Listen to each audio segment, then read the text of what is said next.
अस्सलाम वालेकुम स्टूडेंट। पिछले लेक्चर में हमने पढ़े थे ओमिटिंग वर्ड्स और उसके साथ कुछ ऐसे फ़िक्रे थे जिसके लिए यानी कोई ऐसा रूल नहीं था, बस सिर्फ उसको चेंज करने थे। वो जब भी आ जाते हैं तो उसको उसी तरह आप लोगों ने उसी तरह चेंज करना है। इस लेक्चर में हम पढ़ेंगे इम्पेरेटिव सेंटेंसेस। इम्पेरेटिव सेंटेंसेस हमारे पास कौन से सेंटेंस है? हुक्मिया, जिसमें आपको हुक्म दिया जाता है या आपको रिक्वेस्ट किया जाता है। इस तरह जुमले को हम कहते हैं इम्पेरेटिव सेंटेंसेस। इसकी जो एक यानी आपको किस तरह पता लगेगा कि ये इम्पेरेटिव सेंटेंस है? तो ये है कि इसका एक जो साइन है, पहचान, एक जो इसका पहचान है वो है कि ये फर्स्ट फॉर्म ऑफ वर्ब से शुरू होते हैं। अच्छा, तो इसके अब हम देखते हैं रूल्स। पहले रूल्स देखते हैं, फिर इसके ऊपर एग्जांपल करते हैं। रूल्स इसके हैं। रूल नंबर 1 क्या है कि अगर आपके पास इन्वर्टेड कामा जो आ जाता है उसको हटाने के लिए यहाँ पे आप डेट इस्तेमाल नहीं करोगे बल्कि टू इस्तेमाल करोगे। ठीक है, डेट यूज़ नहीं करोगे। यहाँ पे आप लोगों ने डेट नहीं यूज़ करना, टू यूज़ करना है डेट की जगह। और रूल नंबर 2 क्या है? रूल नंबर 2 ये है कि जो आपके पास सूटेबल वर्ड्स आ जाते हैं, सूटेबल वर्ड्स कौन से? ऑर्डर्ड, रिक्वेस्टेड, कमांडेड या फॉरबिड। तो ये इस तरह वर्ड जो है ना, ये या एडवाइज्ड, ये आप सेकंड फॉर्म में यूज़ करोगे। ठीक है, इसकी सेकंड फॉर्म आप यूज़ करोगे, यहाँ पे इस्तेमाल करोगे, फर्स्ट फॉर्म आप नहीं लिखोगे। और तीसरा रूल क्या है कि जब भी आपके पास जो सेंटेंस आ जाता है तो सूटेबल वर्ड जो यूज़ होता है वो सेंटेंस के नेचर के मुताबिक यूज़ होता है। इसका मतलब क्या है कि अगर नसीहत हो, आप सेंटेंस को देख लोगे कि ये यहाँ पे नसीहत किया गया है या किसी को मना किया गया है या कोई रिक्वेस्टेड किया गया है या फॉरबिडन किया गया है, तो उसी के मुताबिक फिर आप ऑर्डर लगाओगे, रिक्वेस्टेड लगाओगे, कमांडेड लगाओगे कि कमांडेड दिया है, ये क्या चीज़ यहाँ पे दिया गया है। ठीक है, तो इस वजह से ये जो थर्ड रूल है इसका मतलब ये है। अब ये 3 रूल हो गए। इसमें जो ज़रूरी रूल था वो है ये टू वाला कि टू डेट की जगह टू आएगा। ठीक है, सो इन्वर्टेड कामा हटाने की जगह। अब हम इस पे एग्जांपल करते हैं। जब एग्जांपल कर लेंगे तो आप लोगों को मुकम्मल समझ आ जाएगी इसकी। He said to his brother, work very hard from today। अच्छा, यहाँ पे ये said to, ये जो सूटेबल वर्ड्स है यहाँ पे said to की जगह पूरा ये said to जो है ना, ये said to, इसकी जगह वो सूटेबल वर्ड्स आता है।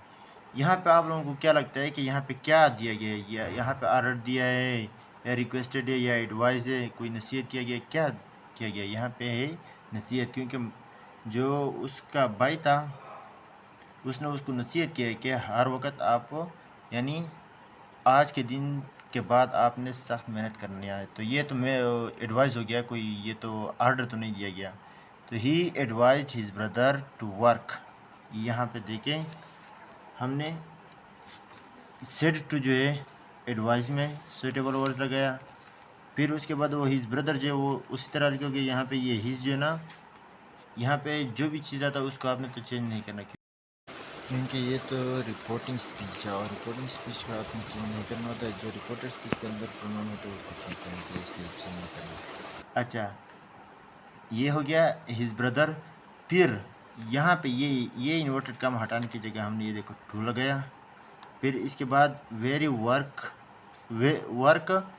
उसी तरह वेरी हार्ड फ्राम उसी तरह का। ये टुडे जो है, ये मैंने आप लोगों को सर्टेन वर्ड जो पढ़ाए थे कि चेंज होते, सर्टेन वर्ड्स होते जो चेंज होते हैं। टुडे को दैट डे में, तो टुडे की जगह दैट डे आ गया। ठीक है, तो he advise his brother to work very hard from that day. Example number 2, the manager said it to the peon, get out of my office. यहाँ पे क्या दिया गया है? यहाँ पे ऑर्डर दिया गया। शाबाश, ऑर्डर यहाँ पे दिए, क्योंकि ये तो नसीहत नहीं है तो उसको ऑर्डर देता है कि हमारे मेरे ऑफिस से निकल जाए आप, तो ये ऑर्डर हो ना। तो यहाँ पे सूटेबल वर्ड्स ऑर्डर आएगा और उसकी ये जो वो 3 रूल्स थे वो इस पे अप्लाई। ये देखो यहाँ पे एडवाइस का सेकंड फॉर्म यूज़ हुआ है, एक तो सेकंड फॉर्म हो गया ये वाला रूल। दूसरा ये जो फर्स्ट रूल था वो टू वाला ये एक टू वाला रूल हो गया।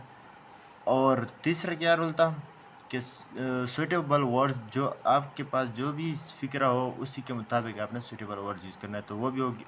हो गया। यहाँ पे हमने सूटेबल वर्ड इस तरह नहीं कि यहाँ पे हमने ये देखो रिक्वेस्टेड या यूज़ किया यानी गलत वर्ड नहीं यूज़ किया, उसी के मुताबिक वर्ड यूज़ किया हुआ। तो ये 3 रूल इसी के ऊपर अप्लाई हो गए। लेकिन अब सेकंड को देखते फिर और भी समझ आ जाएगा आप लोग। अच्छा, the manager said to the peon get out of my office. अभी देखो द मैनेजर ऑर्डर, क्योंकि यहाँ पे ऑर्डर दिया है तो ये सूटेबल वर्ड्स वाली होगी, वो रूल इस पे अप्लाई हो गया, ठीक है।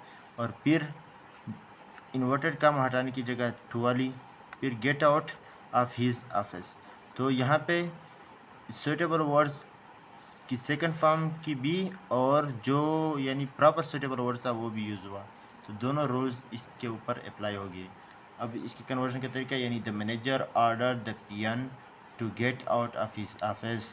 यहाँ पे आपने जो फिक्र होता है जब आप डायरेक्ट से इनडायरेक्ट में कन्वर्ट करोगे तो जो फर्स्ट फॉर्म दिया होता है उसी तरह आप फर्स्ट फॉर्म लिखोगे, क्योंकि टू के बाद भी फर्स्ट फॉर्म ऑफ वर्ब आता है। तो इस वजह से यहाँ पे फिर भी इनडायरेक्ट में भी और डायरेक्ट में भी दोनों में आपने फर्स्ट फॉर्म ऑफ वर्ब लगाना है, ठीक है।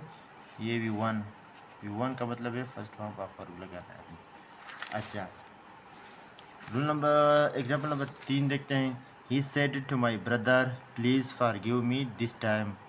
यहाँ पे प्लीज़ किस चीज़ की निशानी, रिक्वेस्टेड की है, शाबाश। तो प्लीज़ रिक्वेस्ट की निशानी है तो यहाँ पे आपने रिक्वेस्टेड लगाना है। He requested my father to forgive him that time. This को आपने दैट में कन्वर्ट करना है, इस वजह से ये दैट आया हुआ है, ठीक है।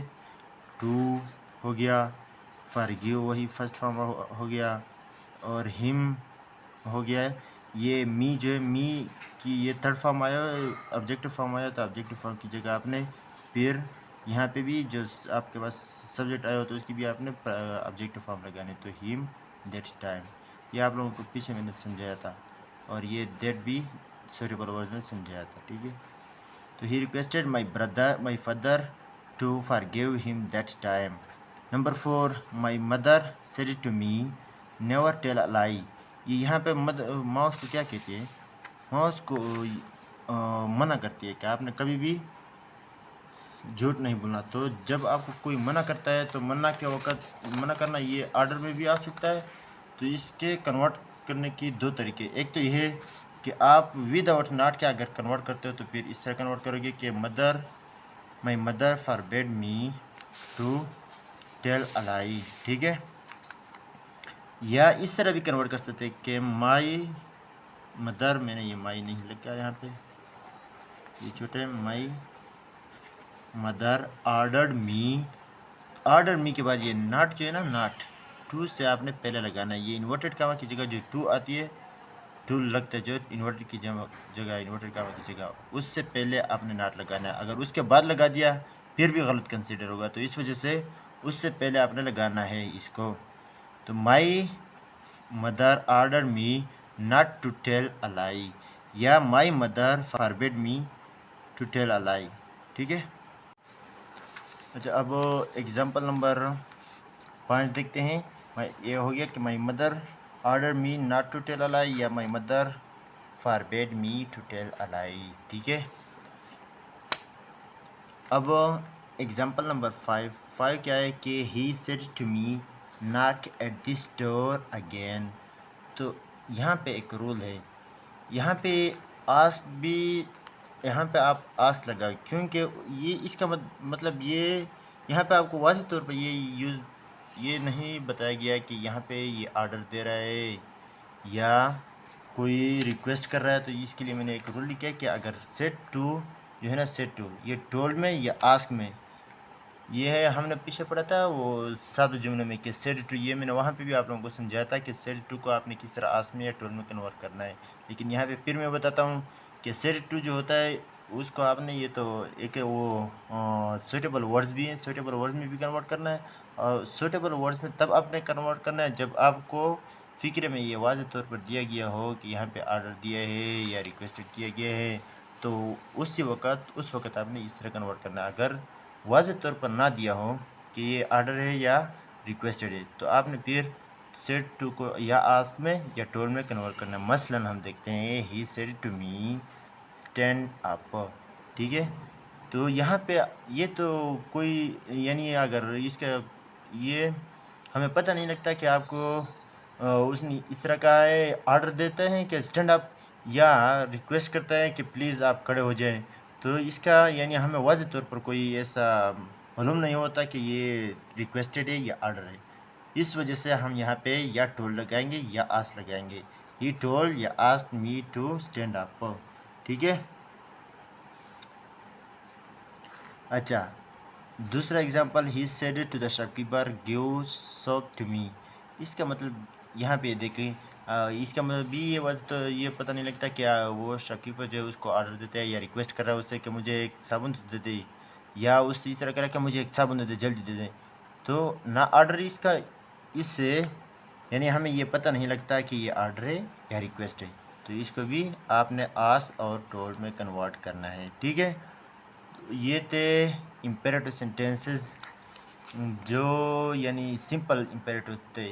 अब नेक्स्ट वीडियो में इंशाल्लाह हम देखेंगे जो डिफ़िकल्ट यानी कम्प्लेक्स, थोड़े से कम्प्लेक्स होते हैं वो, उसको इंशाल्लाह नेक्स्ट वीडियो हम देखेंगे। इतना कम्प्लेक्स नहीं है, वो भी है आसान, लेकिन इससे थोड़ा मुश्किल है, लेकिन जब वो आप लोगों को समझ आ जाती है तो वो इससे भी आप लोगों को आसान लगेगी इंशाल्लाह। अब वो कुछ मैं आप लोगों को कुछ वो बताता हूँ फ़िक्र, ये अपने पास नोट करें और फिर इसके ऊपर आप लोग प्रैक्टिस कर ले ताकि आप लोगों की ये क्लियर हो जाए imperative sentences. Number 1, I said to the visitor go away from here. Number 2, she said to her do not tell a lie. Number 3, the doctor said to me, show me your tongue. Number 4, the magistrate said to the policeman, arrest this pickpocket. अच्छा, number 5, she said to her, kindly forgive me this time. Number 6, he said to us, do not waste my time. Number 7, she said to her children, pray 5 times in a day. ये कुछ example मैंने आप लोगों को बता दिए practice के लिए। इसके ऊपर आप लोग प्रैक्टिस कर दें तो इंशाल्लाह इससे आप लोगों को पूरी तरह समझ आ जाएगी इम्पेरेटिव सेंटेंस के कन्वर्जन की। मिलते हैं नेक्स्ट वीडियो के साथ, तब तक के लिए अल्लाह हाफ़िज़। अगर आप इस चैनल पर न्यू हैं तो चैनल को सब्सक्राइब करें, शेयर करें दोस्तों के साथ ताकि दूसरे दोस्तों को भी फ़ायदा पहुंच जाए।